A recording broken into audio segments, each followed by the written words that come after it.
Welcome back. Welcome to another exciting episode from The Way Forever. I'm your brother, Freedom B. Rose. And today I have a very, very interesting and insightful and revolutionary topic that I want to cover today. What is it that we want in the world? What is it the thing that ties all of our desires together? What is it?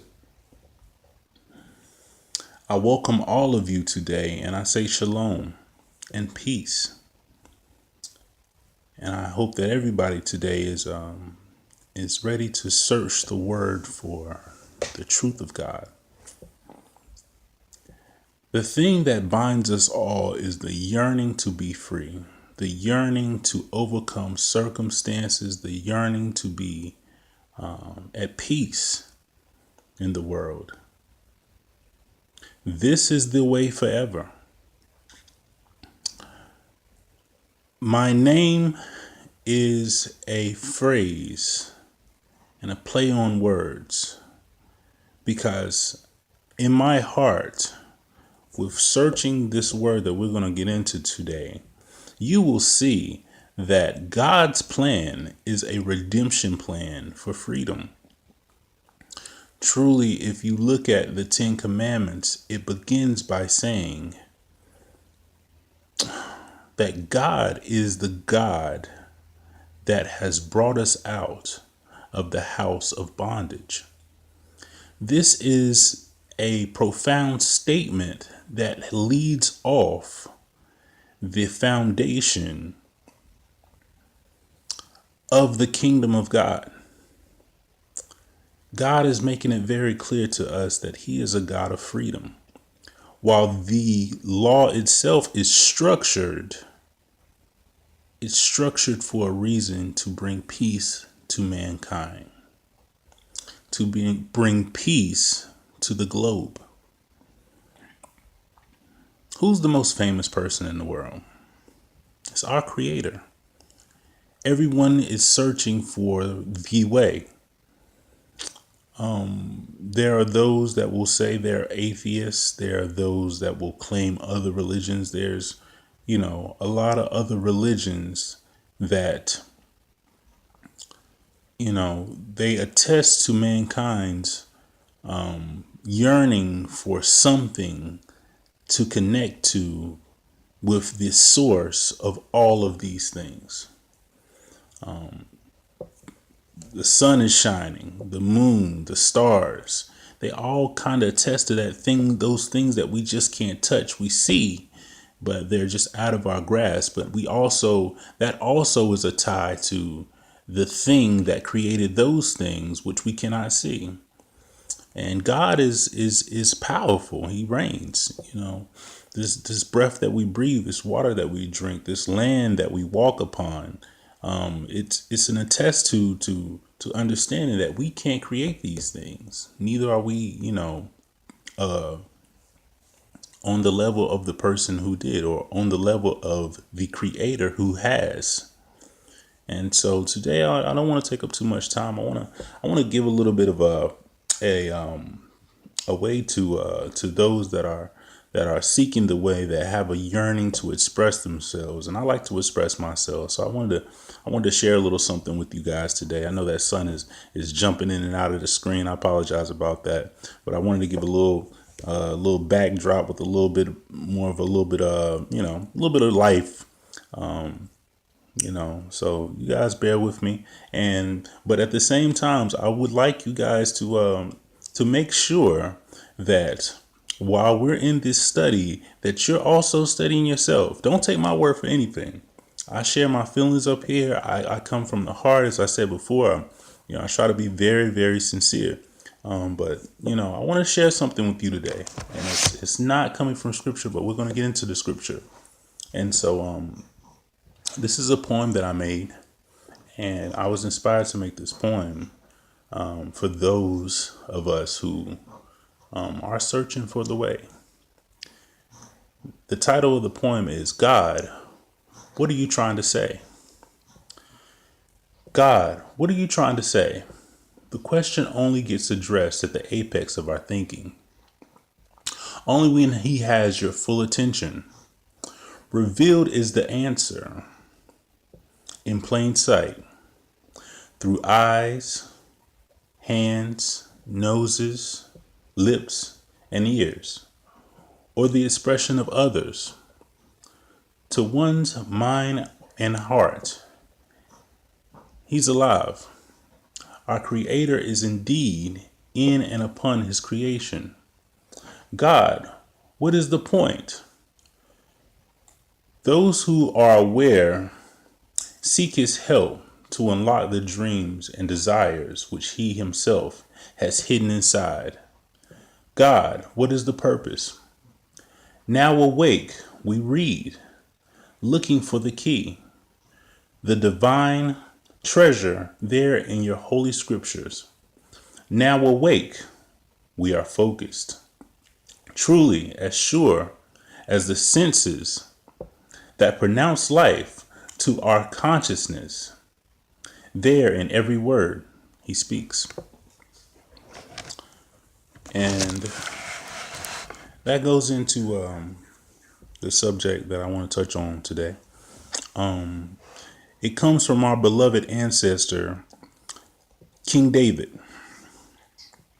For the house of Israel, the whole house of Israel, those that are born through birthright and those that come in to walk with the truth that are strangers to the way.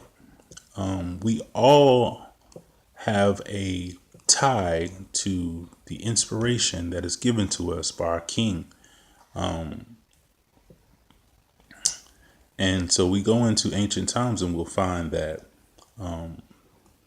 once God made it clear that to Samuel that it was okay for the Israelites to be granted their wish. You know, you can go back to Daniel 8 and see the conversation that God had with Samuel. He let him know. He said, Samuel was at the time he was kind of appalled at the idea that after all these things that God had done for the Israelites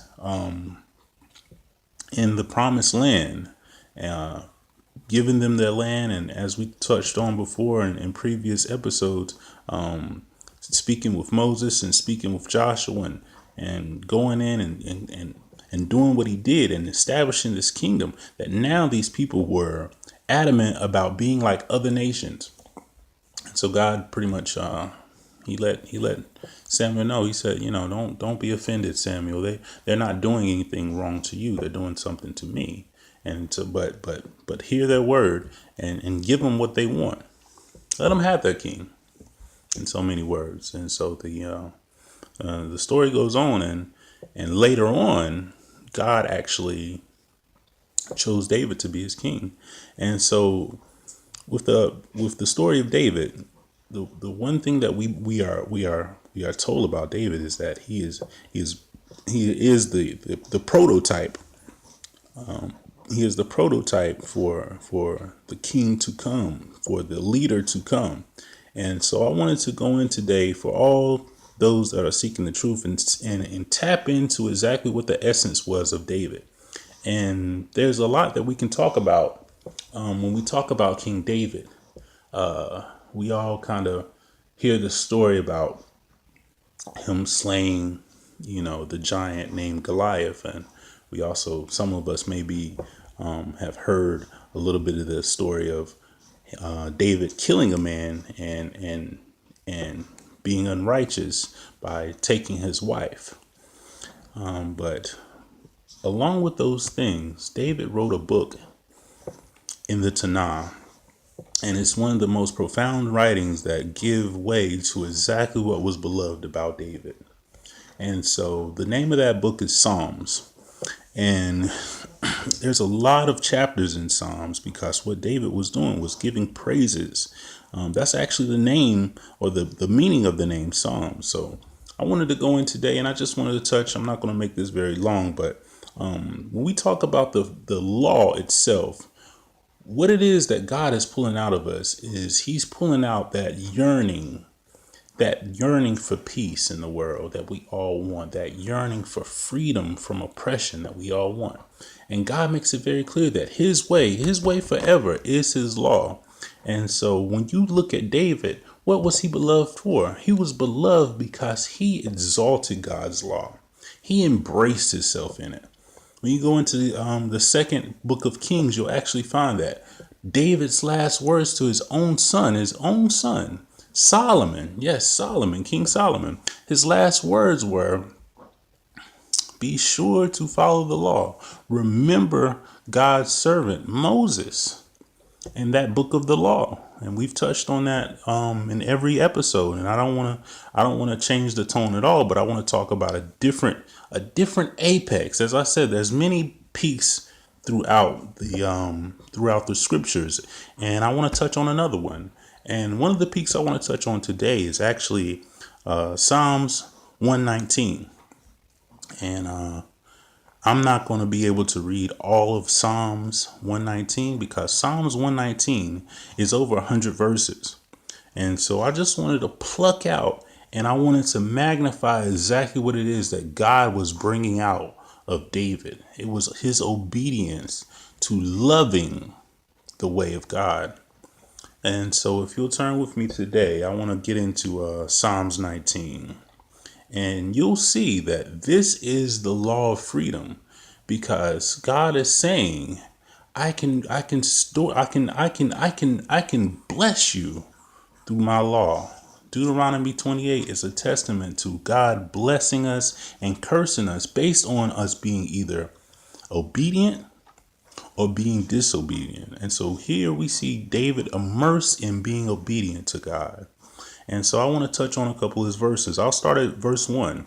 And it's also interesting, you'll see on Psalms, you see the Hebrew alphabet. And you can do more research and find out a lot more about those Hebrew alphabet letters. But I'm just going to read the verses today. I don't want to take up too much time, but I want to make it clear that this is the way forever. The way forever is God's way. And David, as a king, understood that he was not the leader. He wasn't the end all be all of Israel. He was a representative of God. And he made it clear in just this one chapter alone. You can go into plenty other chapters of Psalms and see everything that he talks about is reverting back to God and his way. And so let's start here. It says, blessed are the undefiled in the way who walk in the law of the Lord. Blessed are they that keep his testimonies, that seek him with the whole heart. They also do not iniquity. They walk in his ways. Thou hast commanded us to keep thy precepts diligently. That's verse 4. Let's go to verse 6. It says, then shall I not be ashamed when I have respect unto all thy commandments. I will praise thee with an uprightness of heart when I shall have learned thou righteous judgments. David here is saying, when I learn your law, I'm going to have the full package here. That's all I need. If I can be obedient to your way, God, I know that everything else will be okay. You're going to guide me. You're going to be my rear guard. You're going to be there to protect me. You're going to be there to lift me up when I'm down. You're going to be there to give me answers when I don't know. And this is the same thing that the law itself does for us. When we instill that law into our hearts, when you instill that way into our hearts, that way of living, of actually putting ourselves to a high standard. We'll get into this another point that I want to make. We'll get into this another day, is that the law itself is actually, believe it or not, the basis of the judicial systems that you see in the world. They'll tell you that it's the highest form of law, but actually they invert that to take you away from seeing the beauty of God is divine. His law is divine. His law is divine. And let's just go into let's go into see exactly what else King David had to say. Let's go to verse 14 here. It says, I will rejoice in the way of thy testimonies as much as in all riches. I will meditate in thy precepts and have respect unto thy ways. Now, what is his ways? This is exactly what we're saying. What is the ways? It's the law. It's the law. And more importantly, I don't want to just say the law. It's the commandments of God. When we understand that God has made these commandments, why should we question anything else? I come today and I testify to you that putting God's law at the top priority of your life is the beginning of true peace and true freedom. It is the law of freedom. It is the way for us. It is the way for our ancestors. It is the way for our children. It is the way for their children. It is the way for all generations. It's the way of mankind. I definitely believe that mankind will be at its apex and will live in an apex as long as we live by the law of God. It is the kingdom. And let's go to I see here that's poking out to me. It says in verse 26.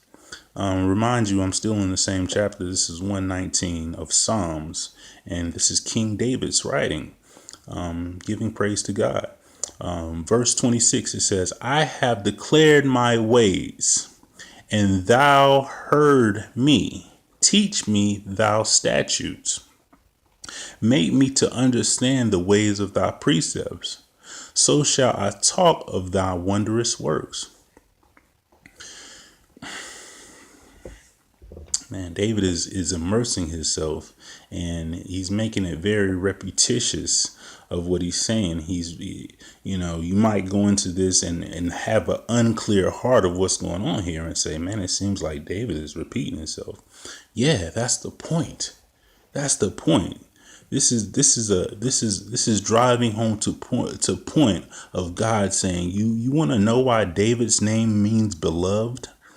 It's because his spirit was that way. And I knew it from the beginning. And I knew he was going to write this for me. And I knew this was going to be recorded in history. And one day, when those men of God realized that I called those men of God to be leaders of the world, they'll have a prototype.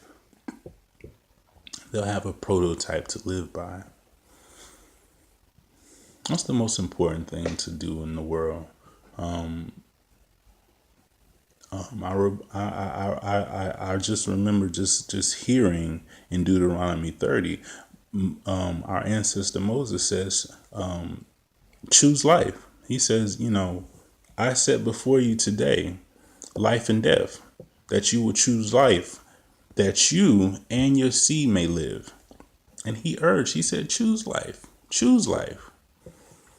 Isn't it ironic how you can go back to the Garden of Eden and you hear Moses say that in Deuteronomy 30, choose life, speaking about living according to the law.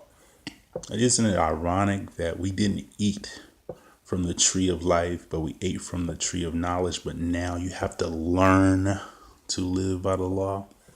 It makes you kind of question what would life have been like if the law of God would have been instinct. That's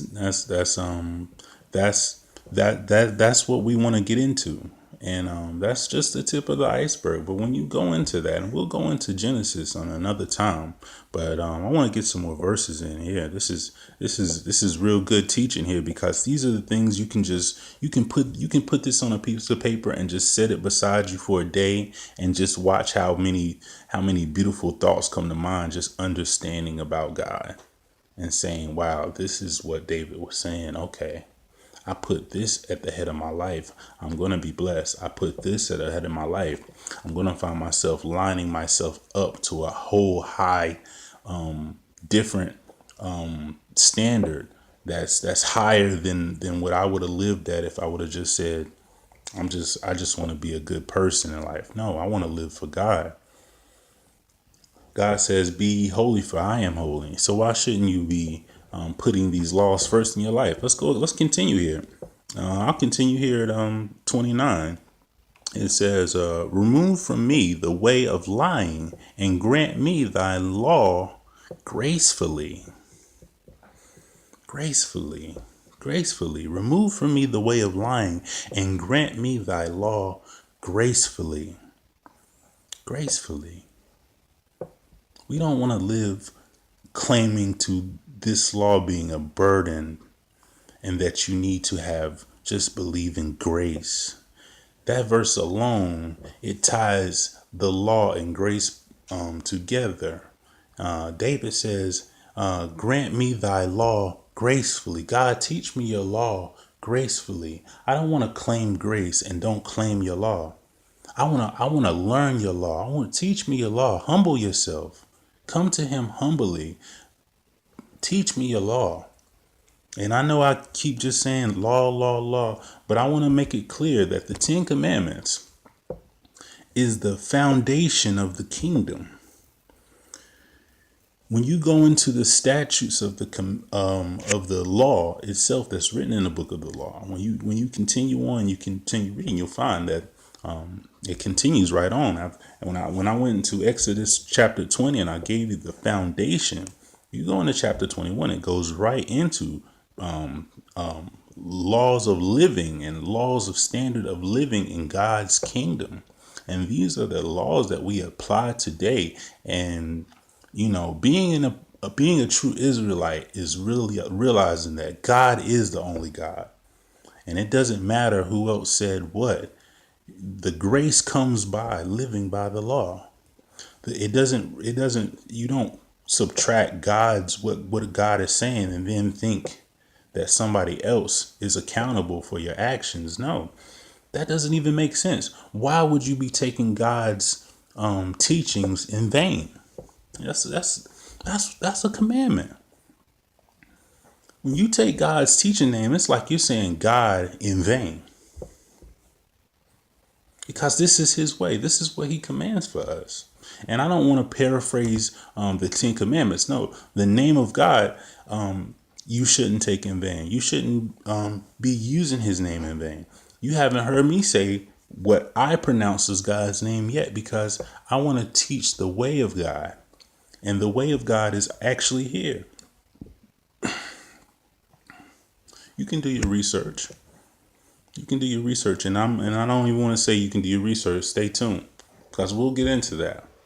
I want to let you know that you can go to Exodus chapter 3, and you can read exactly what Moses was revealed. He was revealed two names right behind each other. The first name was the great I am that we claim when we say God's name is I am who I am. It's making him you just humbly understand through that name alone, and then going into the Hebrew and realizing the pronunciation of what I am who I am really is. Ahaya, Asha, Ahaya. And that's how you say it in Hebrew. It's really bringing out the I shall be as I shall be. You can't put so much but a label on me until I reveal to you what else my name is, because that name alone tells you what God is. He's everything. He does it all. And you have to understand what was going on in that chapter. We can go there. We can go to, got a little bit of time here. Yeah. It's Exodus chapter 3. And I'll be real with you. Honestly, I'm using a King James Version Bible, and I don't like to take things out of proportion, because they don't actually give you a name after this I am that I am. But in the next verse, God actually reveals his name to Moses. He actually reveals his name again in chapter 6 of Exodus, verse 3. And what we'll see here what's going on here? Let's go back to verse 12. It says, and I'll give you a little backdrop. Moses is here. He's just encountering God at the burning bush. So this is his first appearance to Moses here, and he says, verse 11. It says, and Moses said to God, who am I that I shall go to Pharaoh, and that I should bring forth the children of Israel out of Egypt? And he said, surely I will be with thee, and this shall be a token unto thee that I have sent thee. When thou hast brought forth the people out of Israel, ye shall serve God on this mountain. So where are we at right now? We're at Mount Sinai. We're listening here to the conversation at Mount Sinai before the children of Israel ever came out of Egypt. God is foretelling. It goes on. It says, and Moses said to God, behold, when I come unto the children of Israel, and they should say and say unto them, the God of your fathers has sent me unto you, and they shall say to me, what is his name? What shall I say unto them? And God said unto Moses, verse 14, I am that I am. And he said, this shall thou say unto the children of Israel, I am has sent me unto you. So again, in verse 14 here, God reveals, hey, I'll make it real simple for you. I am that I am. He goes on, and I'll leave that as homework. I'll give you some simple homework here in verse 15. God reveals his name here. If you're looking at a King James version, it'll say the Lord God of your fathers. But I would like to suggest that if you want to go deep into who God is, get the definition of the name that he gives in chapter 15. And it's just a little blessing from your brother. I truly do love you guys. Like I open up, and I just want to say to the Jew and to the Gentile, to my brothers and sisters, and to the strangers that have never came to walk with the truth. Just a little backdrop about me. I grew up in a Christian church.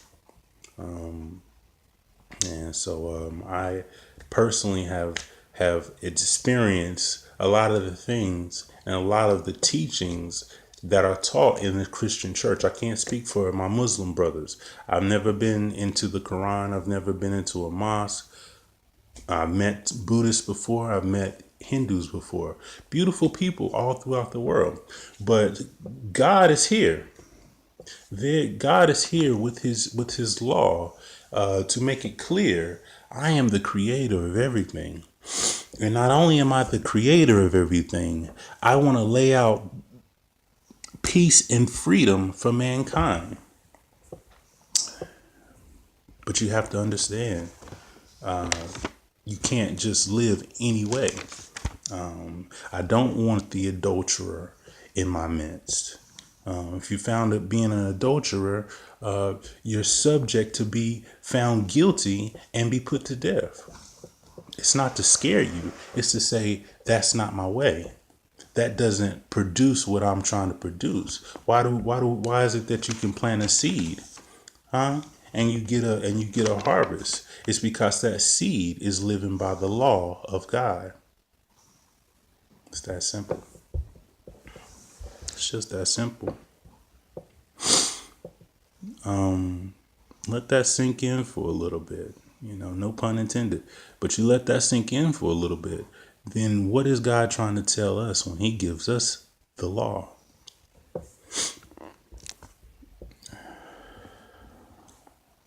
I flipped a little further than I wanted to go to, but I just looked up at my Bible, and I'm looking here. I'm looking at Proverbs 30, And it says in Proverbs chapter 10, verse 17, it says, "He is in the way of life that keepeth instruction, but he that refuseth reproof erreth." So I'll let that sink in too. I'm not gonna say too much on that, but I'm gonna get ready to close out. I know that if you watch my last couple of videos, I try to get as much in as I can, because that's just coming from love. That's not to that I'm it is what it is. I want to give as much as I can. So we're back here at Psalms 119, and I skipped ahead here and I went to verse 96, and it says, "I have seen the end of all perfection, but thy commandments is exceedingly broad." It's saying it's deep. It's deep. Verse 98, thou through thy commandments has made me wiser than my enemies. Listen to this. For they are forever with me. I have more understanding than my teachers, for thy testimonies are my meditation. I understand more than the ancients, because I keep thy precepts. Verse 103, how sweet are thy words unto my taste, yea, sweeter than honey to my mouth. Through thy precepts I get understanding, therefore I hate every false way. You'll find yourself lining yourself up with God, and I can attest to this. And I'm going to go ahead and read a couple more. Maybe I can get a couple more, and I'm gonna shut it down for the day. But I can attest to this. You find yourself getting immersed in this, you find out all that other stuff stop mattering. You find out a lot of that other play. What's the thing people? I'm just being. What's the word? Sarcastic. I like to tell people sarcasm is the poetry of the devil. Sarcasm throws off of a scent of distrust. It just, we're playing. Okay, we're playing. But now I might not trust you because you're too sarcastic with me. It's too false. Your ways aren't true. Even your jokes is a little bit on the, on the sly tip. And it's cool when you're living that life. When you start to change up and you start to see that what you really want is you really want God's kingdom to be established on earth. You really want to see an end to all this corruption, where you're not living in poverty, where your children, where you don't have to worry about your children, what kind of environment they're growing up in.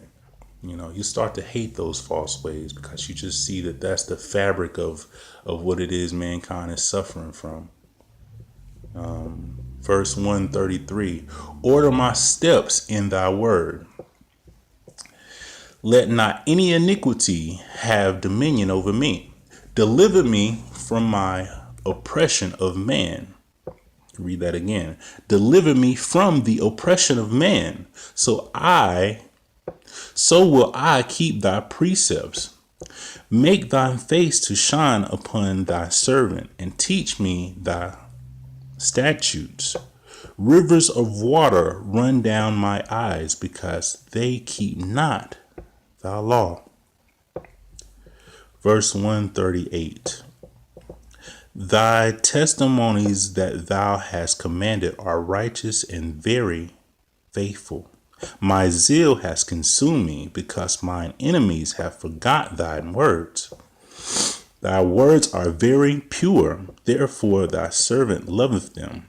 I am small and despised, yet I do not forget thy precepts. Check this one out. This is verse 142, and I want to apologize for, sniffling a little bit. You know what I mean? But Check this out, though. This is powerful right here. Listen what God says through David here. Thy righteousness is an everlasting righteousness. Thy law is the truth.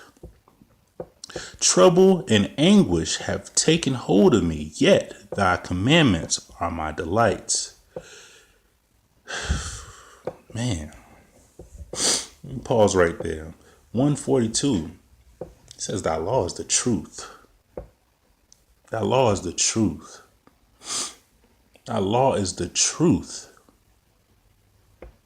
The truth shall set you. The truth shall set you. The truth shall set you free. So it shall bring an end to all oppression on the earth. Let's go to Daniel chapter 2. Because this Daniel chapter 2 will definitely be the next video. But I want to show you something, because I want this to meditate on you.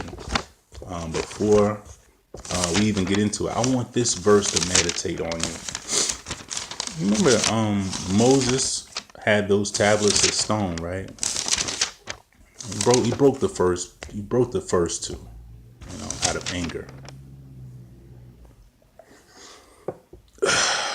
Man, he broke the first two out of anger.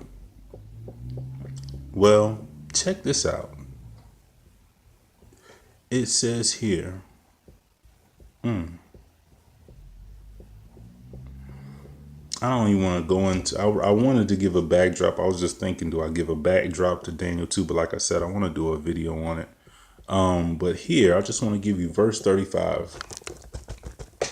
Check this out, and then we're going to get into this on next video. This is the way forever, and I want to prove it. It says, then the iron, the clay, the brass, the silver, and the gold broken into pieces and became like the chaff of the summer threshing floors. And the wind carried them away, that no place was found for them. And the stone that smote the image became a great mountain and filled the whole earth.